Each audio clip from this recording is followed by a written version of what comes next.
आज आपण ग. दि. माडगूळकर यांच्याविषयी माहिती अभ्यासणार आहोत.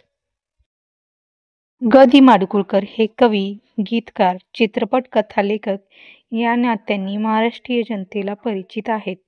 त्यांचे संपूर्ण नाव गजानन दिगंबर माडगूळकर असे होते. त्यांचे मूळ आडनाव कुलकर्णी असे होते, पण सांगली जिल्ह्यातील माडगूळ या त्यांच्या गावाच्या नावावरून त्यांना माडगूळकर हे नाव मिळाले.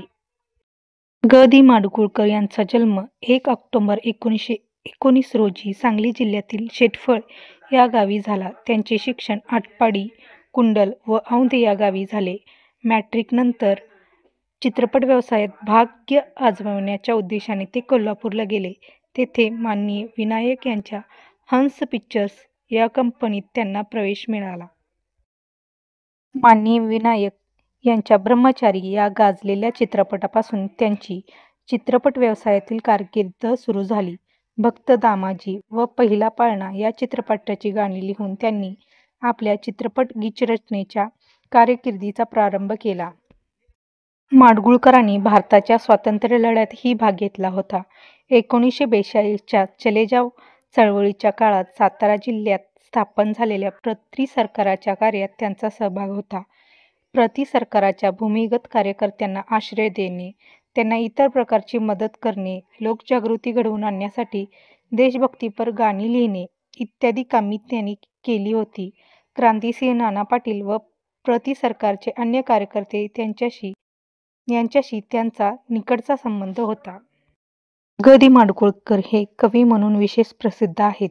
चैत्रबन व जोगिया हे त्यांचे गाजलेले काव्यसंग्रह होत. त्यांनी लिहिलेले गीत रामायण तर महाराष्ट्रातील घराघरात पोचले आहे. गीत रामायणाने त्यांना अमाप लोकप्रियता मिळवून दिली. या काव्याच्या लेखनावरून आधुनिक वाल्मिकी अशा शब्दात त्यांचा गौरव केला जातो. सहज सुंदर भाषा व भावनोत्कटता हे त्यांच्या काव्याचे विशेष सांगितले जातात. काव्यलेखनाबरोबरच माडगूळकरांनी साहित्याच्या अन्य प्रांतांमध्येही नाव कमावले आहे. ते कादंबरीकार, कथालेखक म्हणूनही लोकप्रिय ठरले आहेत. त्यांनी काही व्यक्तिचित्रे लिहिली असून ललित लेखनासाठीही त्यांची प्रसिद्धी आहे. अशा प्रकारे साहित्याच्या क्षेत्रात त्यांनी विविधांगी लेखन केले आहे. ग. दि. माडगूळकरांनी मराठी व हिंदीतील अनेक चित्रपटांच्या कथा, संवाद व गाणी लिहिली आहेत.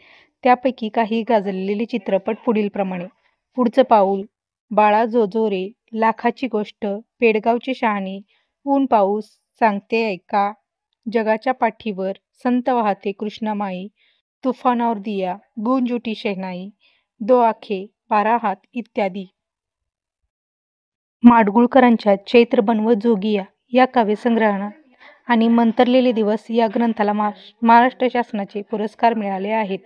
महाराष्ट्र विधान परिषदेचे सदस्य म्हणून त्यांची नियुक्ती झाली होती. 1973 मध्ये यवतमाळ येथे भरलेल्या अखिल भारतीय मराठी साहित्य संमेलनाचे अध्यक्ष म्हणून त्यांची निवड झाली होती. भारत सरकारने पद्मश्री हा किताब देऊन त्यांचा गौरव केला होता.